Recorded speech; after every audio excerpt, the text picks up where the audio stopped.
Salut à toutes et à tous. Les iPhone 8, 8 Plus et 10 sont les premiers iPhones à intégrer la recharge sans fil.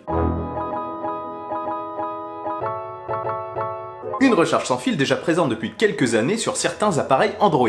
Mais quand Apple incorpore une nouvelle technologie à son iPhone, il s'ensuit un effet de généralisation immédiat. J'avais d'ailleurs lu que certains constructeurs tiers attendaient qu'une chose, c'est qu'Apple se lance dans les technologies que eux-mêmes avaient incorporées dans leur smartphone pour qu'elles se démocratisent. Pour la recharge sans fil, c'est donc chose faite. Et les nouveaux iPhones sont maintenant compatibles avec la norme Qi qui s'écrit QI. C'est une bonne nouvelle, ils n'ont pas destiné une recharge sans fil à leur écosystème, mais ont opté pour une norme générale utilisée par tout le monde. Alors le problème de cette recharge sans fil, c'est qu'elle nécessite aujourd'hui de poser son smartphone sur un galet, sur une sorte de socle de recharge. Alors certains se diront, mais quelle différence avec un câble? Autant avoir un câble et le brancher. Ça prend presque autant de temps et se déplacer avec un chargeur sans fil, c'est pas spécialement pratique. Ce n'est pas faux. Cependant, il faut aller voir un petit peu plus loin. Bon, petite parenthèse, une recharge sans fil à distance sortira à partir de l'année prochaine dans un périmètre de 30 cm pour commencer autour de la borne. C'est toujours ça, le périmètre grandira forcément au fur et à mesure des années et des découvertes dans le secteur. En gros, pour à terme ne plus poser notre smartphone sur un galet et même pour poser simplement son smartphone dans un grand périmètre autour de la borne de recharge. Sachez également que cette nouvelle technologie nécessite une coque spéciale, mais les nouveaux iPhones possèdent un composant qui leur permet d'être compatible avec cette recharge à distance. Enfin bref, ce n'est pas vraiment encore développé et on va revenir d'abord sur la recharge avec un galet. Donc à quoi ça sert? Aujourd'hui c'est peut-être un petit peu gadget, certes, mais très vite je pense vont fleurir un petit peu partout des bornes de recharge sans fil qu'on peut dès à présent trouver dans certaines voitures. En option, vous pouvez avoir une sorte de compartiment de recharge sans fil dans lequel vous posez votre smartphone pour le recharger simplement. C'est d'ailleurs une habitude qu'ont beaucoup de conducteurs, ils sortent leur smartphone de leur poche, le posent sur le tableau de bord, et bien là ça vous permet de recharger votre smartphone. Certains fast-food vont se doter également de bornes de recharge sans fil, probablement sur les tables. Elles arriveront également certainement dans les transports, notamment dans les trains et dans les avions. Et on en trouve désormais sur des meubles grâce à Ikea qui propose des bornes de recharge sans fil sur des tables, sur des lampes, où vous pouvez également vous les procurer seul. Et donc du coup, si tout le monde se dote progressivement de bornes de recharge sans fil en achetant des meubles, des lampes ou tout simplement en se procurant des galets de recharge parce qu'ils ont un smartphone compatible, ce qui va probablement devenir la norme dans les prochaines années, et bien cette recharge sans fil va devenir très intéressante. Ça va être même super utile.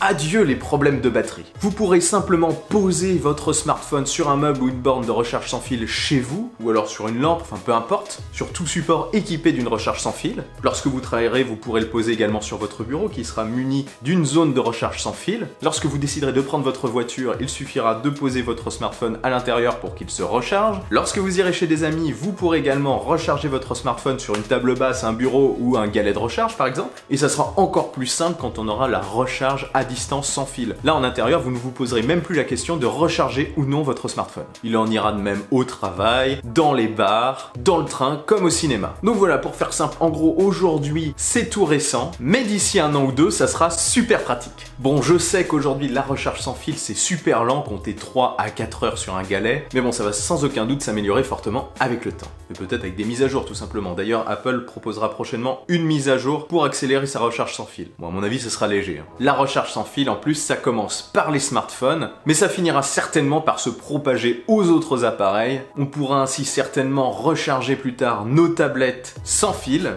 Le jour où la recharge sans fil apportera suffisamment de puissance, on pourra d'ailleurs aussi, je pense, recharger nos ordinateurs. Et ça ira plus loin. Les voitures électriques se rechargeront sans fil. Il y en a déjà qui commencent à développer des tapis de charge qu'on met dans notre garage. Il suffira de se garer et votre voiture se rechargera toute seule. Et certainement que les stationnements en seront équipés, peut-être qu'ils en placeront au niveau des feux, je sais pas. Enfin, on part un petit peu loin, mais ce sont des possibilités que nous réservent les recharges sans fil. Notez au passage que les smartphones ne sont pas aujourd'hui les seuls à se recharger sans fil. On a également l'Apple Watch qui se recharge sans fil. D'ailleurs, Apple va sortir prochainement un multi-support l'année prochaine qui permettra de recharger 3 appareils en même temps. Par exemple, 2 iPhones et une Apple Watch, ou un iPhone, 2 Apple Watch, enfin vous faites ce que vous voulez. Petite et dernière réflexion avant de finir, on a bien remarqué qu'Apple n'appréciait pas spécialement les câbles. Ça se voit notamment sur les MacBook classiques qui ne sont munis que d'un câble USB de type C et des MacBook Pro qui perdent aussi peu à peu leur connectique. N'oublions pas la perte de la prise jack sur les iPhones parce que Apple mise sur le Bluetooth. Il y a fort à parier qu'à terme,